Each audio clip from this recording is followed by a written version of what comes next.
함께 기도에 동참하신 여러분, 진심으로 주님의 이름으로 축복하고 사랑합니다. 우리 앞뒤 좌우로도 그렇게 한번 인사할까요? 너무 길게 얘기했나요? 뭐 생각나는 대로. 네. 그렇습니다. 우리는 창조적인 사람이 되어야 되겠죠. 꼭 시키는 대로 안 해도 창조적으로 하나님께서 우리에게 기도케 하셨으니 주신 기도의 제목 붙들고 간절하게 기도하는 밤이 되었으면 합니다. 오늘 이 밤에 원 없이 기도하고 돌아가십시오. 그냥 가지 마시라고요. 오늘도 우리에게 주신 하나님의 말씀이 무엇인지 우리가 붙들기를 원합니다. 우리는 생명의 공동체를 세우는 40일 캠페인 3주차 땅끝까지 복음을 전파하는 전도자라는 주제로 함께 캠페인을 진행하고 있습니다. 말씀을 묵상하고 나누고 뿐만 아니라 붙들고 기도하고 하면서 교회의 본질적인 모습 하나하나를 회복해 가고 있습니다. 지난주에 제가 감기 몸살이 걸려서 좀 힘들었는데 좀 돌아봤습니다. 왜 걸렸을까를 생각해 보니까 마음이 좀 힘들었던 것 같아요. 이유가 뭐냐 하면 생명의 공동체를 세우는 40일 캠페인을 준비하고 처음 시작하는 과정 속에서 참 마음이 무거웠습니다. 참 우리가 부족하구나. 잘 안 돼 있구나. 아직 가야 할 길이 멀구나. 우리가 이런 걸 못하는 게 아닐까. 또 본질적인 모습을 생각해 볼 때 아직까지 참 세워지지 않고 회복되지 않고 온전하게 되어지지 못한 부분이 너무 많구나. 마음이 너무 힘들고 아팠습니다. 이게 마음이 아프니까 몸이 아프더라고요. 근데 우리에게는 지나온 날들보다도 앞으로 또 살아야 할 날들이 많고 또 갈 수 있는 길이 있으므로 우리가 하나님 앞에 기도하고 하나님께서 이루어 주실 줄로 믿고 믿는 믿음과 산 소망을 가지고 갈 수 있다는 확신과 믿음이 생겼습니다. 여러분도 함께 믿음을 가지고 주님의 온전한 교회를 세워갈 때 우리 각자 개인에게도 놀라운 세움의 역사가 있게 될 것입니다. 생명의 공동체를 세운다고 했지 않습니까? 무너진 부분이 있다면 세우고 온전치 못한 부분이 있다면 또 채우고 만들어가는 그런 과정 속에 우리는 있습니다. 그렇습니다. 우리 교회가 아직까지는 선교적 교회라고 주장할 만한 그런 어떤 부분들이 많지 않은 것 같습니다. 아직도 해야 될 일도 많고 해 나가야 될 부분도 많이 있지만, 그래서 지금은 부족하지만 우리 이렇게 기도하러 나오신 성도 여러분들과 함께 기도하면서 하나님의 교회의 본질적인 하나님의 거룩하신 뜻이 온전하게 세워져 가는 귀한 은혜가 앞으로 일어날 줄로 믿습니다. 선교에 대해서 우리가 말씀을 묵상하고 준비하면서 자연스럽게 이 사도행전 말씀을 많이 보고 있습니다. 왜냐하면 복음의 역사가 기록되어 있는 행전의 역사가 있는 부분이기 때문에 특히 선교에 대해서는 바울의 선교 정책이나 진행하는 과정이나 이런 내용들을 참고할 수밖에 없습니다. 성경적인 내용에서 굉장히 중요한 부분이죠. 오늘 우리가 읽은 내용도 바울의 1차 선교 여행 중에 있었던 사건을 기록하고 있습니다.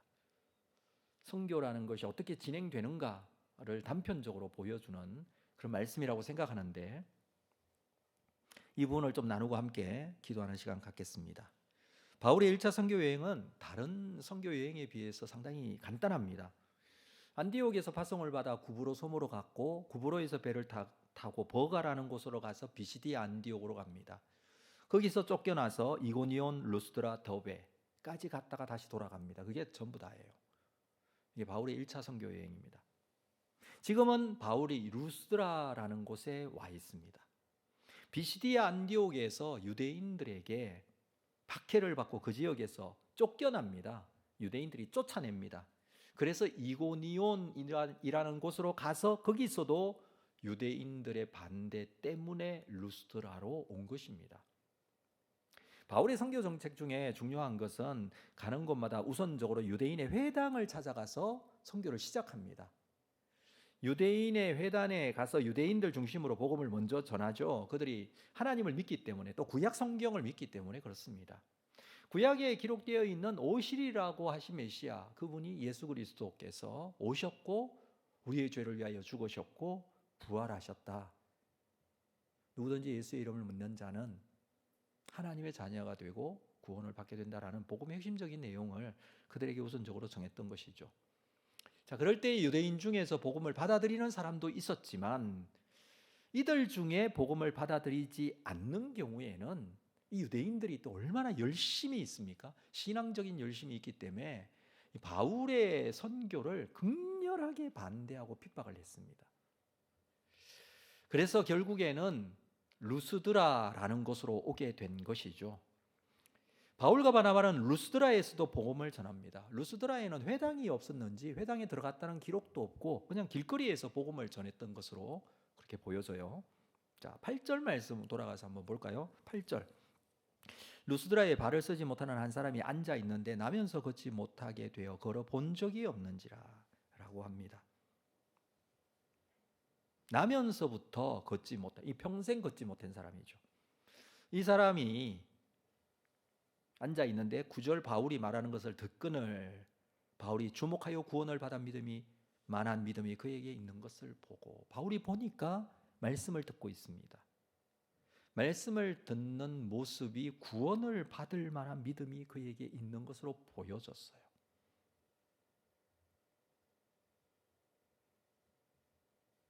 여러분은 이 본문이 어떻게 보이십니까? 말하는 것을, 바울이 말하는 것을 듣습니다. 7절에 거기서 복음을 전했다라고 하는데 전하는 복음의 말씀을 듣고 있습니다. 예, 그냥 들은 게 아니에요. 말씀으로 들은 겁니다.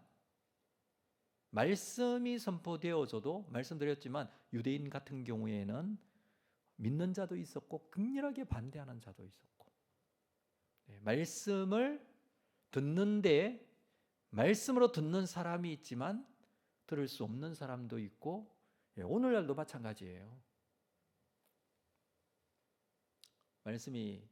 말씀으로 들려져야 되겠죠. 그래서 바울은 그에게 구원받을 만한 믿음이 있는 것을 보게 되었다라고 합니다. 바울이 어떤 능력을 가지고 있어 이걸 본 게 아니라, 여러분,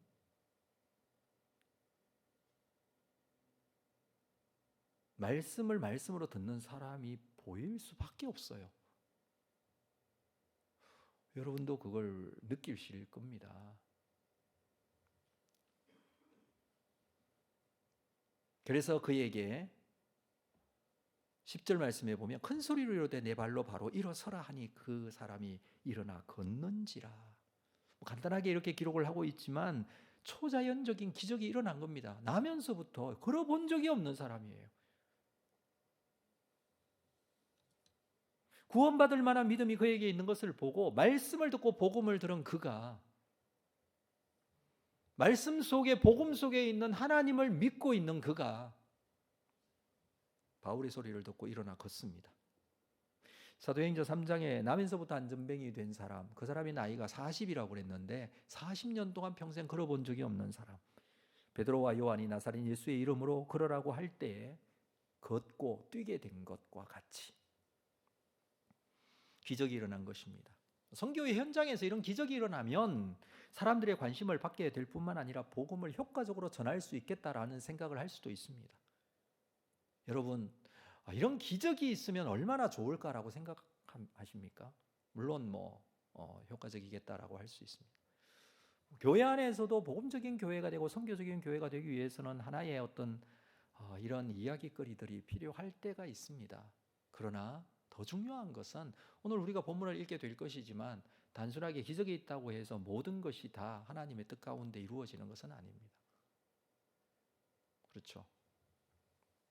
표적과 기사는 언제나 복음과 하나님의 은혜를 전하기 위한 보조적인 수단이에요.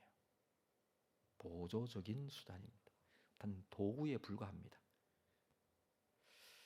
그래서 바울에게 예기치 못한 일이 일어나죠. 11절 무리가 바울이 한 일을 보고 루가오니아 방언으로 소리 질러 이르되 신들이 사람의 형상으로 우리 가운데 내려오셨다. 12절 바나바는 제우스라 하고 바울은 그 중에 말하는 자이므로 헤르메스라 하더라. 사람들이 갑자기 바울과 바나바를 신으로 그렇게 인식을 하게 된 것이죠. 신들이 사람의 형상으로 우리 가운데 내려오셨다. 나면서부터 걷지 못한 사람을 고친 사건 때문입니다. 루가오니아 방언으로 소리를 지르고 있습니다. 이 지역 사람들 중에 루가오니아 이 언어를 거의 쓰는 사람들이 많았던 것으로 보여집니다. 물론 바울과 바나바는 그들이 사용했던 헬라어로 복음을 전했던 것으로 보여지고요. 헬라어를 알아듣던 사람도 있었고 알아듣지 못하는 이 지역은 아나톨리아 원주민들인데 이 지역에 늦게까지 헬라어가 사용되지 않는 그런 사람들도 꽤 많이 있었던 것으로 보여집니다. 헬라어를 알아듣지 못하는 사람의 입장에서는 보여지는 현상만 가지고 평가를 하죠. 나면서부터 안전병이 된 사람을 고치니까 이건 사람이 할 수 있는 일이 아니라 신이 한 일이다라고 생각을 했습니다. 제우스는 그리스의 주신이고 헤르메스는 제우스의 전령입니다. 주로 바울이 말을 하니까 바울은 전령이고 말하고 있지 않는 바나바는 제우스 신이다 이렇게 한 거죠. 그래서 오늘 본문에 13절 시외 제우스 신당의 제사장에게까지 이런 소리가 들려지고 소와 화환을 가지고 대문 앞에 와서 무리와 함께 제사를 드리러. 누구에게? 바울과 바나바에게 신적인 대우를 받고 있습니다. 그 앞에 제사를 드리려고 합니다. 이 지방에 전해져 내려오는 전설 때문이기도 합니다.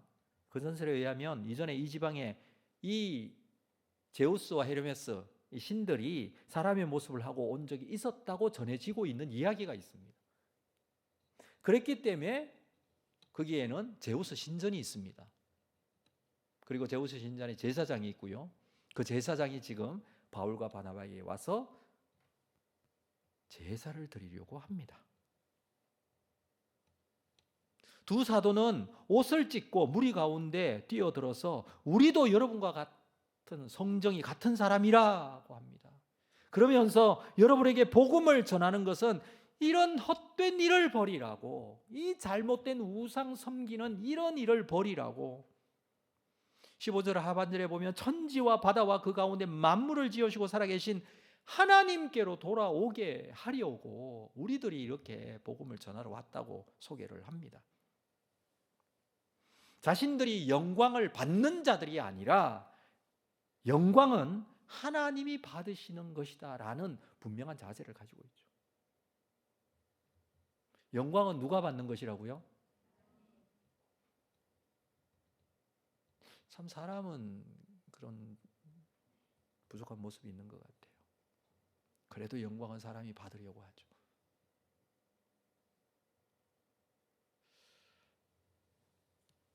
그분은 천지와 바다와 그 가운데 만물을 지으신 분, 세상의 주관자, 영광 받으실 분은 하나님이십니다. 예배의 대상은 사람이 될 수 없어요. 예배의 대상은 하나님이세요. 교회 안에서도 마찬가지예요. 그 누구도 예배의 대상이 되어서는 안 돼요. 하나님만 예배의 대상이에요. 하나님만 영광 받으시는 것입니다. 그래서 하나님에 대해서 소개를 해요. 하나님에 대해서 자세하게 설명을 합니다. 16절 하나님이 지나간 세대에는 모든 민족으로 자기들의 길들을 가게 방임하셨으나 17절 그러나 자기를 증언하지 아니하신 것이 아니니 곧 여러분에게 하늘로부터 비를 내리시며 결실기를 주시는 선한 일을 하사 음식과 기쁨으로 여러분의 마음에 만족하게 하셨느니라. 이게 온 세상의 만물에 충만하신 하나님께서 민족으로 자기 길을 갈 수 있도록 놔두셨지만 그러나 그렇다고 해서 하나님이 나타나지 않으시고 그냥 버리시듯이 그냥 그대로 둔 것이 아니라는 거예요. 하나님은 우리가 살고 있는 이 세상의 자연 만물 속에 이미 하나님의 역사가 이루어지고 있다라는 것을 바울은 자세하게 설명을 합니다.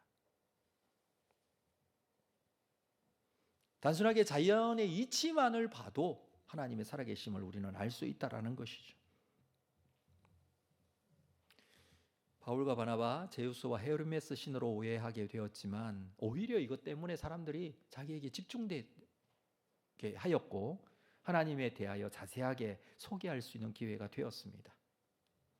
자신들이 신이 아니라 하나님께서 하신 일이라고 그 모든 영광을 하나님께 돌려드립니다.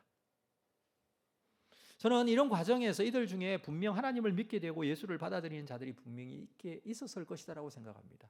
이 성경을 읽다가 보면 그런 부분에 대해 자세하게 설명을 하지 않기 때문에 그냥 이 성교는 실패한 성교다라고 생각할 수 있어요. 왜냐하면 19절 말씀 때문이에요. 바울이 돌에 맞아서 쫓겨나잖아요.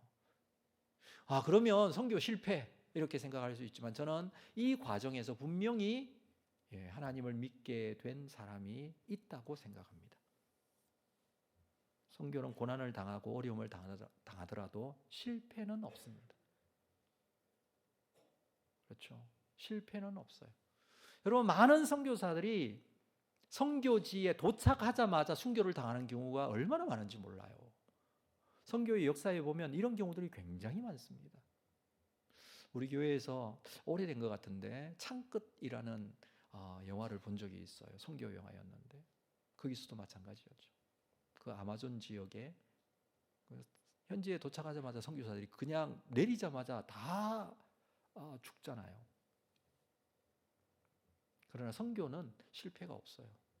바울도 마찬가지입니다. 지금 신적 대우를 받던 이 바울과 바나바가 어떻게 됩니까? 19절 말씀 볼까요? 유대인들이 안디옥과 이고니온에서 와서 무리를 충동하니 그들이 돌로 바울을 쳐서 죽은 줄로 알고 시외로 끌어내치니라. 유대인들이 안디옥과 이고니온에서 옵니다. 지금 지나온 지역들이에요. 비시디의 안디옥, 그리고 얼마 전에 이고니온. 이 유대인들의 반대 때문에 거기서도 선교를 제대로 못했어요. 쫓겨 도망오듯이 이 루스드라까지 왔습니다. 그런데 지금 나면서부터 걷지 못한 사람을 기적적으로 일으켜 놀라운 하나님의 복음의 말씀을 증거하고 있는 이때에 이 사람들이 안디옥에서 유대인들이 안디옥과 이고니온에서 와서 무리를 충동했다라고 합니다. 자, 지금 바울과 바나바가 뭐라 그러냐면 우리도 당신들과 같은 사람이다. 우리는 하나님 예수 그리스도를 전하는 사람이다. 지금 그렇게 얘기했죠. 그렇구나. 이렇게 생각했겠죠. 신이 아니구나. 이렇게 생각할 수도 있겠죠. 근데 이 유대인들이 안디옥과 이고니온에 와서 무리를 충동했다 그랬는데 무슨 말로 충동했을까요? 저는 상상컨대 이 사람들 다 사기꾼이라고 충동했을 것 같아요. 다 거짓말쟁이라고. 지금 하고 있는 말 맞지 않다고. 우리가 이 지역에서 얼마나 오랫동안 살았는데 이 사람 다 거짓말이고 우리 하나님을 믿는 사람들인데 이 사람 하고 있는 말은 다 사기라고 뭐 이렇게 얘기를 했을 것 같아요. 이들이 하고 있는 모든 것들은 다 눈속임이라고 여러 가지 말들을 했을 것입니다. 많은 사람들이 이렇게 말하자 무리를 충동했다. 충동질하니 오죽했으면 그들이 돌로 바울을 쳐서 유대 사회에서뿐만 아니라 이 지역에도 돌로 바울을 치는 이 사람을 돌로 쳐서 죽이는 이런 일들이 있었던 것으로 보여지는데 이때 더 큰 하나님의 능력이 나타나서 그 사람들의 길을 싹 죽여주면 얼마나 좋을까라는 생각을 해봅니다. 또 한 번 하나님의 기적이 나타나면 좋지 않을까 이렇게 생각합니다. 그런데 사람들은 돌을 들고 바울을 쳤습니다. 그리고 죽은 줄로 알고 이건 죽을 때까지 쳤다는 거예요. 완전히 죽은 것과 같이 된 바울을 시외로 끌어내치니라. 시외는 이때 당시만 해도 시외에 물건 버리는데 쓰레기 버리는 데예요. 그렇죠? 시외에 그런 쓰레기 버리는데 사람을 던졌습니다. 왜? 시체니까. 죽은 줄 알았으니까. 자, 20절 말씀 볼까요? 제자들이 둘러섰을 때에 바울이 일어나 그 성에 들어갔다가 거의 죽은 바울이 다시 살아난 거예요. 기절했다가 살아났을까요? 사람들이 죽은 줄로 알았는데, 그래서 버렸는데 다시 살아납니다. 그리고 그 루스드라 성에 다시 들어갑니다. 바울이 돌에 맞을 때 무슨 이런 어떤 특별한 능력이 있어서 아프지 않았을까요? 육체적인 고통이 없었을까요? 글쎄요, 저도 돌에 그렇게 맞아 본 적이 없기 때문에 잘 모르겠지만, 어쨌든 돌에 맞아 죽을 지경이 되면 그 아픔이 아마 죽을 만큼 많이 아팠고 힘들었을 거예요. 맞고 나서도 다시 일어났다고 생각해 보십시오. 온 몸에 상처투성이 아니겠어요? 온 몸이 만신창이가 되었을 거예요. 걷기도 힘들고, 온 얼굴에 돌에 맞아서 다 부어 있을 거고, 눈도 잘 보이지 않을 거고. 자, 이런 상황에서 일어나서 그 성에 들어갑니다.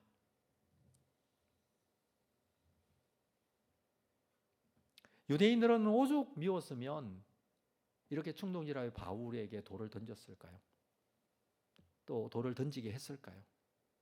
바울이 전하는 그 복음 너무 싫고, 그건 우리 유대교와 맞지 않다고 생각했기 때문일 것입니다. 바울도 그랬던 적이 있죠.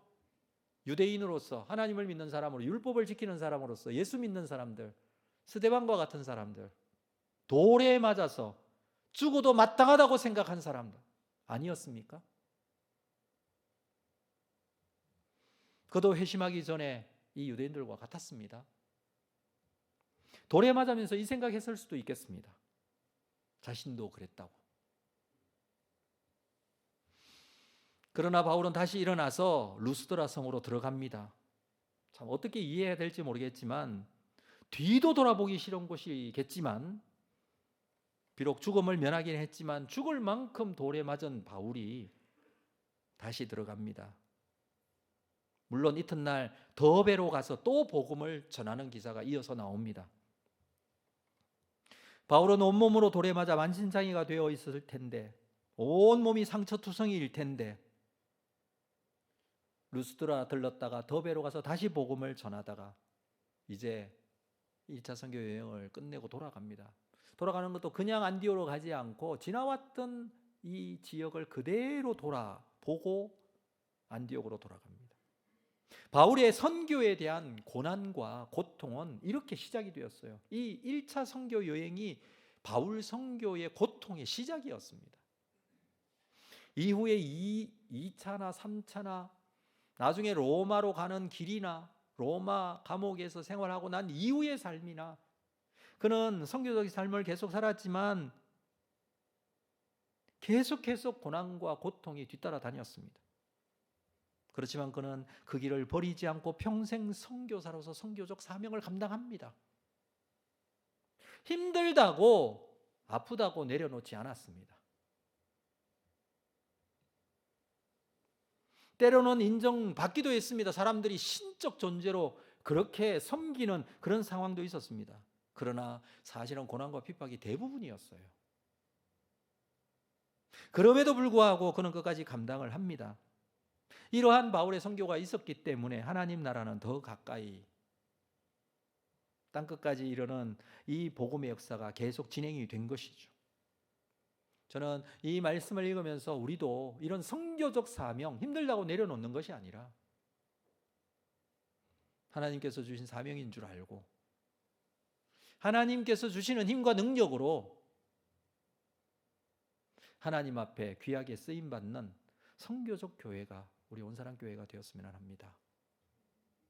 그리고 이 교회에 소속된 우리 성도 한 사람 한 사람이 선교적 삶을 통해서 우리가 드려지는 기도 속에 선교를 위한 기도를 통해서 하나님께서는 분명히 오늘도 일하시고 계시고 그 기도를 들으시고 그 기도 가운데 역사하시는 분이신 줄로 믿습니다.